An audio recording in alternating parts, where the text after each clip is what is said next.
Lundi 16 septembre, bienvenue dans le 20h et merci de nous suivre sur RTI 1.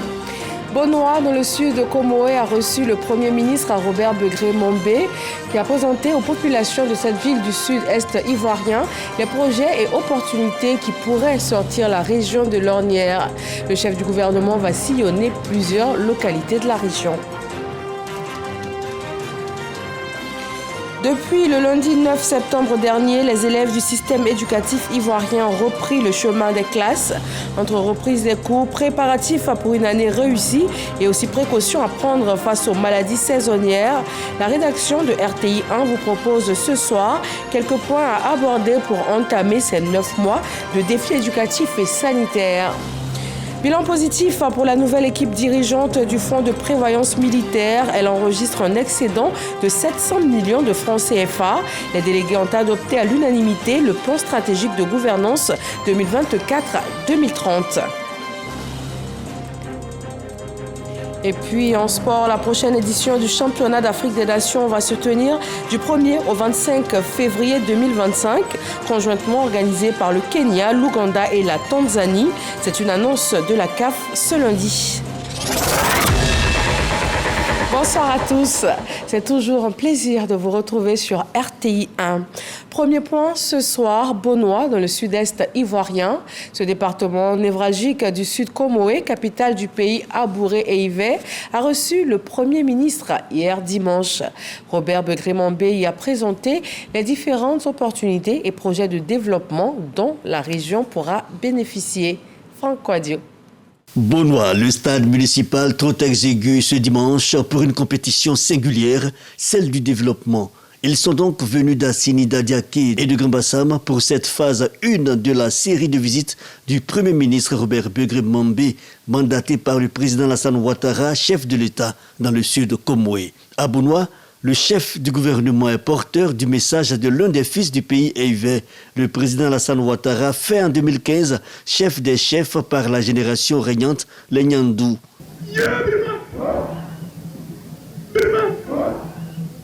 Aucun président de la République de Côte d'Ivoire n'a reçu un tel honneur, un tel pouvoir de notre culture traditionnelle.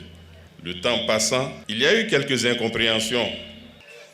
Nous avons donc patienté, vivant dans l'espérance de la réalisation des actes de développement de grande ampleur que seul le président de la République peut apporter. Et vous voilà avec l'onction du président de la République. C'est un lien entre le chef de l'État et le peuple Ivé, Abouré qui date, et ici tous espèrent de ce mariage un développement accru et leur voix, tout clivage mis de côté, s'unissant à celle de tout le sud Comoé, porté par le président du conseil régional. Le nouveau bâtisseur de notre histoire contemporaine, de la Côte d'Ivoire moderne, a permis aux localités de notre région de bénéficier de nombreuses infrastructures essentielles au développement socio-économique. Je voudrais dire, faire cas de l'autoroute internationale de Grand-Bassam totalement éclairée, de l'autoroute Grand-Bassam-Assini, de la route Abosso-Noué. Mais, Monsieur le Premier ministre, nous conviendrons que malgré tous ces efforts, il reste encore quelque chose à faire.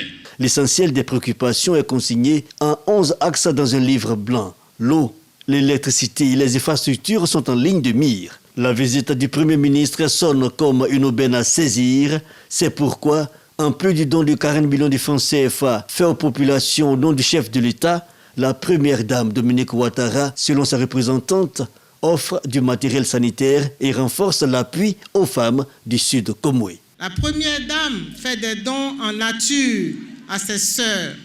En plus de ce matériel, la première dame vous apporte un important lot de matériel médical et 3 ambulances, Monsieur le Premier ministre, que la première dame met à la disposition des populations du sud Comoé.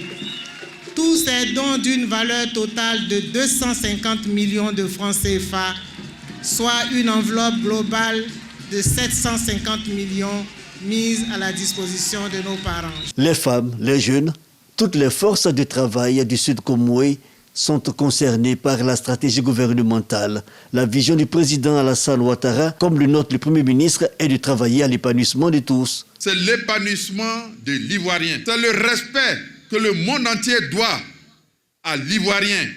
C'est pourquoi je suis très touché ce soir de constater que non seulement les chefs coutumiers sont là, mais les rois sont là, ou leurs représentants, au nombre de 5 rois et de 3 grands représentants.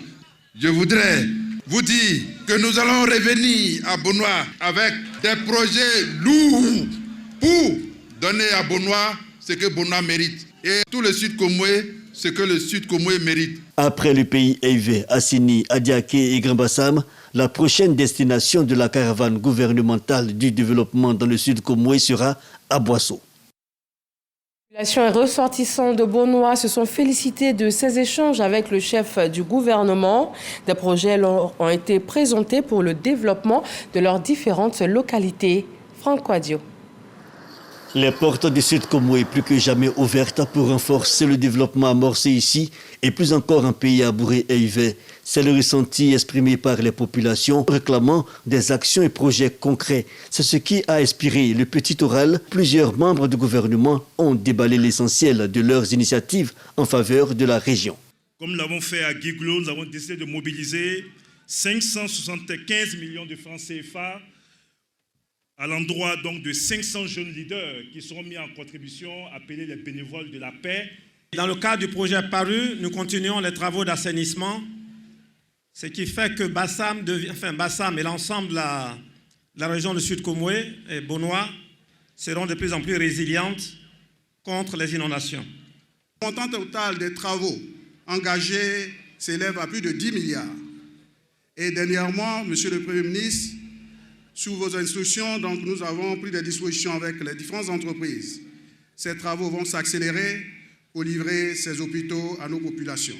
Pour les 2 premières phases, la région du Sud Comoé a bénéficié d'un montant de 763 47 485 francs.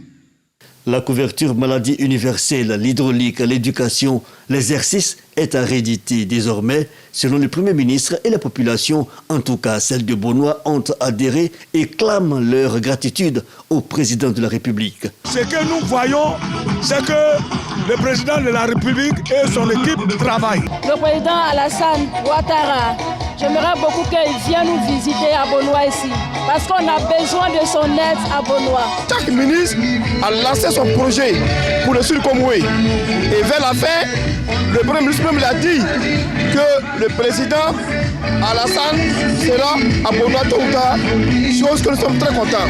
La visite du chef de l'État souhaitée par tous, sûrement une occasion pour les Eïvé de traduire de vive voix leurs remerciements au président Alassane Ouattara en matérialisant la désignation du chef de l'État comme chef de toutes les familles régnantes à Bonois, le Bliman des Blimans.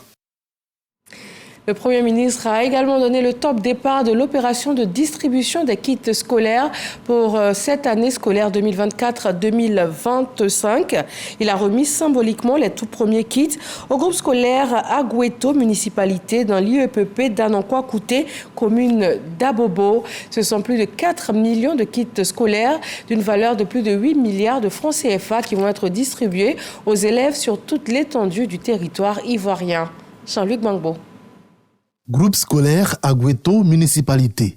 C'est ici, dans cette école primaire de l'IEP Anankwa-Kouté, dans la commune d'Abobo, qu'a été lancée l'opération de distribution des kits scolaires pour l'année scolaire 2024-2025.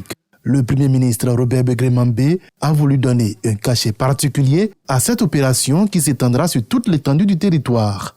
Il s'agit d'un peu plus de 4 millions de kits pour lesquels les principaux bénéficiaires sont exhortés à en faire un bon usage. Mes chers enfants, il faudra prendre grand soin de ces kits scolaires, car ces ouvrages vous permettront de faire de bonnes études. Cette action destinée aussi bien à soulager les parents d'élèves s'accompagne d'une promesse, garantir à leur progéniture une scolarité de qualité. Grâce à Par ces actions, nous pouvons nous aussi nourrir l'espoir d'être demain de hautes personnalités. Allez dire merci pour nous à Papa Alassane Ouattara.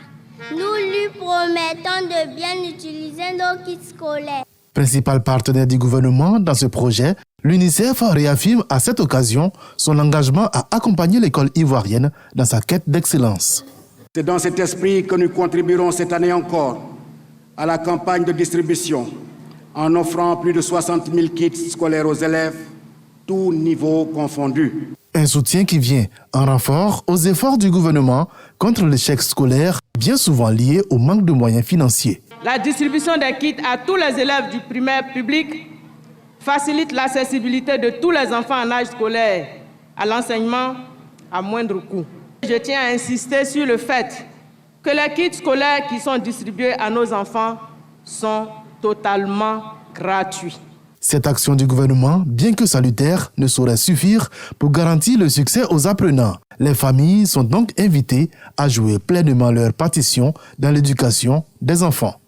Qui, mieux que vous, pour donner à vos enfants la première des éducations, le respect de leur propre personne, le respect des autres, le respect des anciens et le respect des règles de la vie communautaire.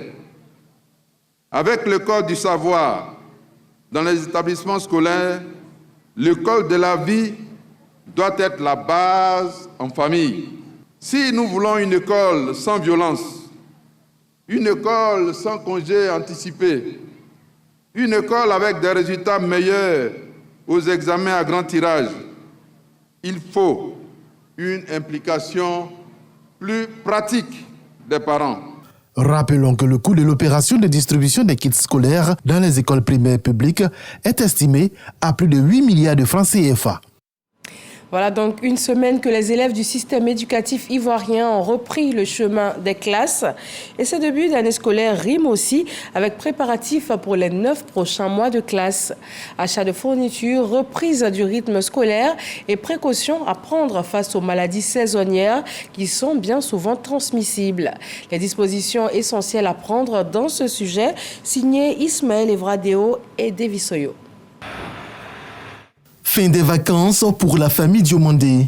Après 2 mois passés à faire du tourisme, c'est une famille qui saute pieds joints dans la rentrée scolaire 2024-2025. Je suis venue chez papa et puis je suis partie aux vacances en France. Mes parents m'ont aidé aussi à faire des exercices dans les matières que je comprends, mais je ne suis pas forte dedans aussi. Je crois que ça va bien se passer. Il n'y aurait pas trop de problèmes à me concentrer et puis pour que je puisse passer en classe supérieure.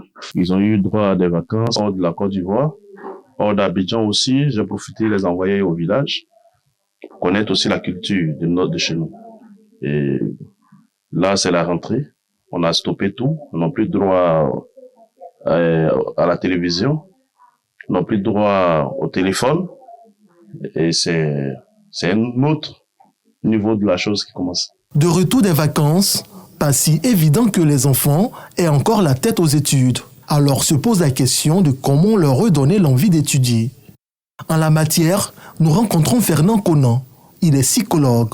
Avec lui, nous apprenons quelques consignes à respecter pour une rentrée scolaire efficiente. L'anticipation est un moyen pour garantir la réussite. L'accompagnement au quotidien est un moyen pour garantir la réussite. S'assurer ne serait-ce qu'en retournant le soir à la maison, que l'enfant il a bien pris ses leçons, qu'il est à jour et que ce qu'on a dit c'est ce qu'il a écrit et que s'il a des blocages, on puisse les traiter et discuter avec lui. Ne pas attendre de se retrouver en fin de trimestre pour se rendre compte que en fait il avait déjà un bug et qu'on n'a pas vu venir. L'alimentation même fait partie de tout cela. Le temps de sommeil fait partie de cela. Un enfant doit dormir au minimum 8 heures. Commencer à se préparer pour que l'enfant il puisse retrouver son lit autour de 21 heures au plus. Sinon 22 heures, c'est vraiment limite. Ça aussi, ça va garantir. Et puis après, ce qu'on lui met, pas trop de sucre. Donc c'est tout un ensemble de facteurs qu'il faut contrôler. Dans cet univers de rentrée scolaire, un aspect important est à prendre en compte, la santé de l'enfant. surtout en cette période où le climat en Côte d'Ivoire est favorable aux allergies et aux grippes. Le premier point, c'est la vaccination. Vacciner les enfants, c'est extrêmement important. Et d'ailleurs, on a un programme élargi de vaccination qui est gratuit pour les enfants de moins de 2 ans, je crois, et qui permet justement d'améliorer la santé de ces tout-petits. Je tiens à rassurer les parents, toute maladie infectieuse à l'école n'est pas forcément une maladie mortelle. Donc n'ayez pas peur, l'école est un environnement qui est censé être sain et agréable pour vos enfants. L'enfant va acquérir au cours de ses jeux à l'école une immunité pour certaines pathologies, pas toutes. Donc il y a certaines pathologies qui sont immunisantes à vie. C'est le cas par exemple de la varicelle. C'est pareil pour la grippe, elle est saisonnière, elle peut être allergique. Alors une fois qu'on l'a acquis, normalement on n'est pas prémuni, mais on développe une certaine immunité et au fil du temps on finit par s'aguerrir. Donc laissez les enfants jouer, se salir. Ça fait partie de l'apprentissage, ça va renforcer leur système immunitaire. Et puis si éventuellement les symptômes deviennent majeurs, n'hésitez surtout pas à consulter votre médecin ou votre pédiatre. Se remettre à l'étude, une approche appropriée et surtout une connaissance de l'état de santé de son enfant, autant d'éléments qui semblent être indispensables pour la rentrée scolaire. Déjà, sur le chemin des classes, élèves et parents ont 9 mois pour les mettre en pratique, voire les rééditer à tout moment. Voilà les bons gestes et habitudes à adopter pour une année scolaire réussie. On change de décor avec la nouvelle équipe dirigeante du Fonds de prévoyance militaire. Elle enregistre un excédent de 700 millions de francs CFA, un bilan positif alors que les caisses étaient au rouge il y a 18 mois. L'exercice a également permis la réhabilitation de 5 centres de santé. Les délégués ont adopté à l'unanimité le plan de stratégie 2024-2030. Amadou Ouattara. À cette Assemblée générale ordinaire, un bilan des actions précédentes est présenté. On note, entre autres, dans le cadre du projet de construction de logements sociaux et économiques destinés aux militaires et gendarmes, la signature d'un protocole d'accord entre le Fonds de prévoyance militaire, FPM, et le ministère de la Construction. Une acquisition de parcelles portant sur 541 hectares à Akupé-Zegji. Il y a près de 20 ans, nous avions une gestion assez chaotique. Aujourd'hui, en si peu de temps, avec ces nouvelles instances dirigeantes, on a pu constater véritablement une amélioration, au point que le régime MMD soit excédentaire. Je voudrais encourager tout le monde et les instances dirigeantes à continuer sur cette lancée, surtout pour les logements, surtout pour les prêts. 5 centres de santé des armées entièrement réhabilités et équipés. De nouveaux vont être construits à Abidjan, précisément à Yopougon et à Daloa. Une liste d'actions non exhaustive qui donne beaucoup d'espoir aux membres du FPM. Après 18 mois d'exercice, le bilan est jugé positif par l'ensemble des mutualistes, cela avec un excédent de 700 millions de francs CFA. C'est logiquement que le projet de plan stratégique de gouvernance 2024-2030 est adopté à l'unanimité. Le fait pour nous de nous aider à mettre en place des plans d'investissement, de maîtriser tout le process qui nous permet d'atteindre nos objectifs. Je pense que ce sont les points positifs que nous avons pu obtenir grâce à la participation, comme je dis, des experts dans tous les ministères techniques qui nous accompagnent. L'État prend déjà en charge les militaires, mais il faut accompagner l'action de l'État pour garantir une meilleure prise en charge sanitaire du militaire et aussi pour sa retraite, pour éviter que le militaire se retrouve dans une situation de précarité lorsqu'il est rendu à la vie civile. Le plan stratégique de gouvernance du FPM 2024-2030, c'est 65 projets pour un coût global de plus de 189 milliards de francs CFA. Le week-end dernier a mobilisé les ressortissants du district des Montagnes. Les régions du Tongpi, du Cavali et du Guémont ont exprimé leur gratitude au président Alassane Ouattara. L'événement a été marqué par l'inauguration du pont du fleuve Ouzo, le retour de la paix entre fils et filles du Grand Ouest. Delphine Blas revient sur les faits marquants de cet hommage. Le président Alassane Ouattara a célébré pour toutes ses actions de développement dans district autonome des Montagnes. Des faits à retenir, notamment la mobilisation historique, la mobilisation exceptionnelle, la paix retrouvée et l'inauguration du pont de Guiglo baptisé Pont Alassane Ouattara. Pour les peuples ouaïdans, c'est un pari gagné. Guiglo en liesse, c'est quelques pas de danse du vice-président et ensuite ce message. Vous avez, à juste titre, qualifié le président Ouattara de grand bâtisseur et d'homme de paix, car sous sa direction, notre pays et particulièrement le district des montagnes a retrouvé sa stabilité, la sécurité et le développement. Ce sont des acquis précieux que vous devez protéger avec soin, car c'est lorsqu'il y a la paix que nos enfants peuvent aller à l'école en toute sécurité, que nos agriculteurs peuvent travailler sereinement et que nos entrepreneurs peuvent prospérer. Pour les filles et fils de la région, le temps est donné pour les futures échéances électorales. Pour eux, cette cérémonie a sa raison d'être. Nous constatons toutes les réalisations qui sont consignées d'ailleurs dans les différents documents, dans tous les secteurs. Les réalisations, les traces du président sont ici. Et donc c'est pour ça qu'on va lui dire merci. La mobilisation est exceptionnelle et c'est le fruit de la cohésion des fils et des filles du district pour le président Ouattara, pour lui montrer que nous sommes reconnaissants pour tout ce qu'il fait pour nous, singulièrement, mais pour tout ce qu'il fait aussi pour la Côte d'Ivoire. Les réalisations que nous voyons à l'œil nu, réalisation au titre du développement de nos trois régions, faites par son Excellence Alassane Ouattara, le président de la République de Côte d'Ivoire. Le peuple ne peut que magnifier, dire merci au président de la République, dire merci à notre champion national pour tout ce qu'il a fait pour nous. Le président Ouattara est un homme exceptionnel. Il est donc important que dans le cadre de la renaissance du district des montagnes, nous puissions lui dire merci.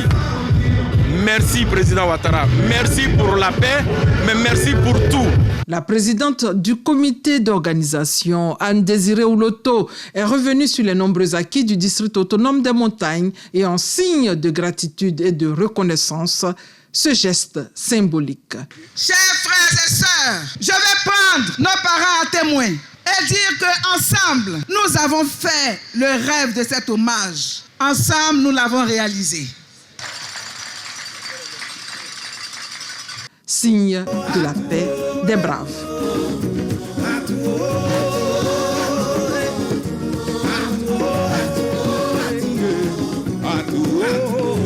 Salut quelqu'un à côté de toi. La journée nationale de la solidarité nous amène à Divo, dans le Lodjibois. Plus de 1000 familles vulnérables ont reçu l'appui du gouvernement à l'occasion de cette 17e édition. Le thème « Solidarité, socle de cohésion » a permis à la ministre de la Cohésion nationale, de la solidarité et de la lutte contre la pauvreté de pouvoir souligner l'importance de la solidarité pour renforcer la cohésion sociale en Côte d'Ivoire. Michel Mambo. Divo, capitale du Lodjibois, hôte de l'édition 2024 de la Journée nationale de la solidarité.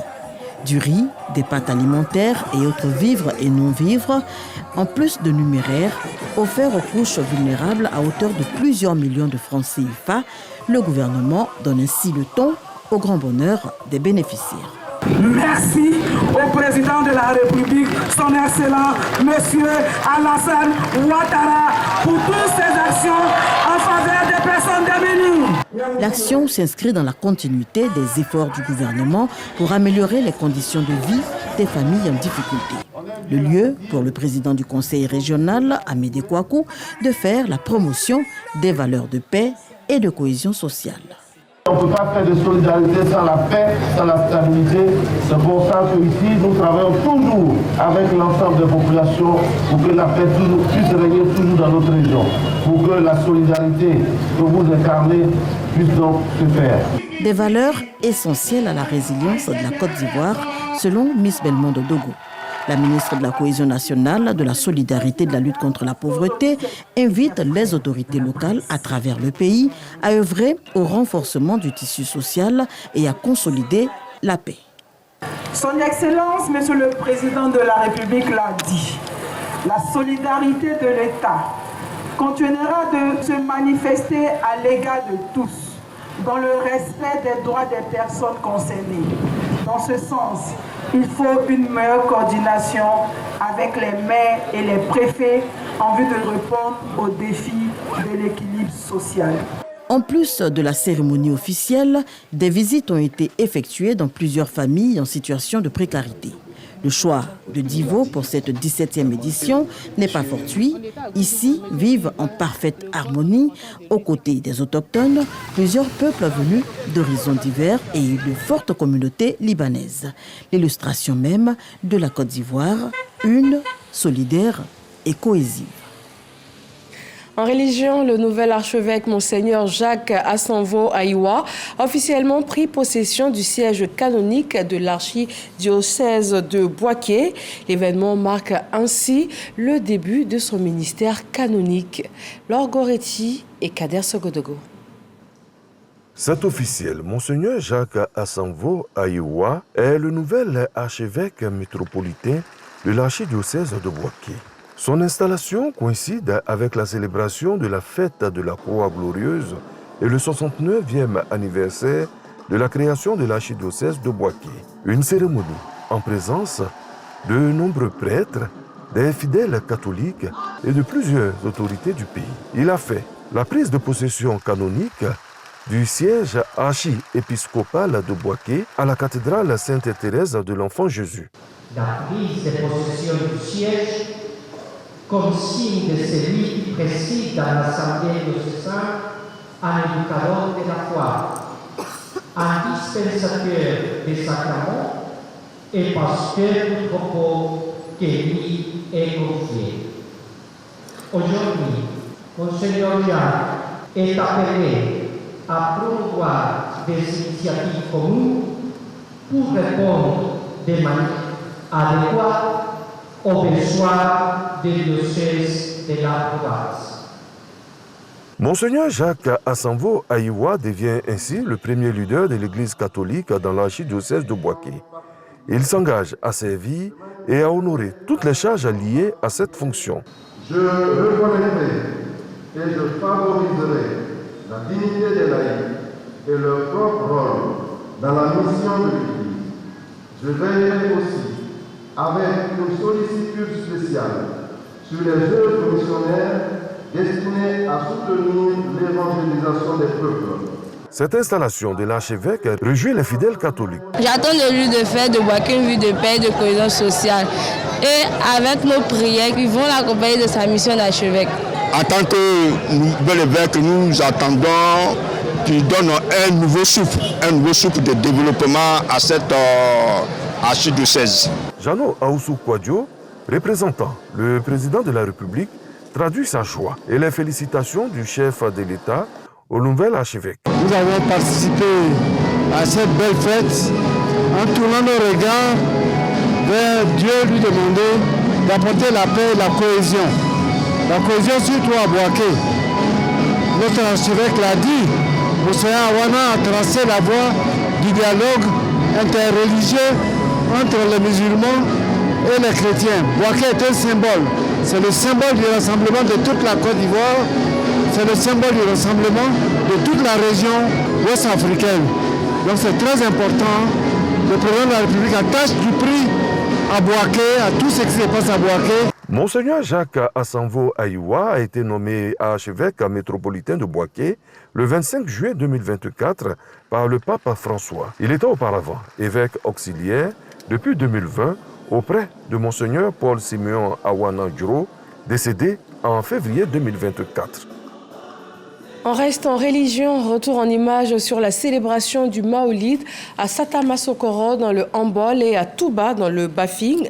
Veillée de prière, bénédiction, enseignement sur la vie du prophète de l'islam et sur le bien fondé de l'éducation aux recommandations religieuses. Kader Sogodogo. Ici, à Touba, région du Bafing, les fidèles musulmans célèbrent la fête du Maouloud, littéralement la naissance du prophète Mohammed. Cette année, les Bambas de Gbeyasso reçoivent les invités. Un moment pour se recueillir autour des grands idéaux de l'islam. La nuit du Maouloud est une nuit de réjouissance. C'est pour nous, les musulmans, l'occasion de se retrouver, d'être ensemble, de traiter des problèmes de la famille, de traiter des problèmes de la ville et ensemble créer entre les différentes familles une cohésion. Le ministre Moussa Sanogo, parrain et cadre de la région, exhorte les populations au vivre ensemble. C'est une nuit de spiritualité, mais c'est surtout une belle occasion d'appeler nos populations à, on va dire, être assises sur certaines valeurs. Vous savez, pour qu'un peuple, un pays puisse aller loin, il faut qu'il soit porté par des valeurs fortes. Pour cette nuit du Maouloud, le ministre Moussa Sanogo a saisi l'occasion pour communier avec les fidèles des mosquées de Ferentela et de Ganwi. Célébration du Maoulid à Satama Sokoro, commune de la région du Hambol. La commémoration de la naissance du prophète de l'islam, Mahomet, marquée par des prières et des bénédictions par l'imam central de Bouaké, El Hadj Badiawari Touré. Et cela en prélude à la veillée. Occasion pour nous, guides religieux, de prier pour la paix et pour le président de la République Alassane Ouattara. Ferveur religieuse pour les fidèles musulmans de la localité qui sont venus en grand nombre. Lecture coranique et conférences sur la vie du prophète de l'islam ont meublé cette nuit. Le prédicateur de la soirée, Ousmane Touré, invite ses coreligionnaires à œuvrer pour la cohésion sociale et le maintien d'un climat de paix. Les représentants du maire de Bouaké, le ministre Amadou Kone, et du ministre d'État, ministre de la Défense Téné Birahima Ouattara, ont également marqué leur présence à cette nuit dédiée au prophète de l'islam.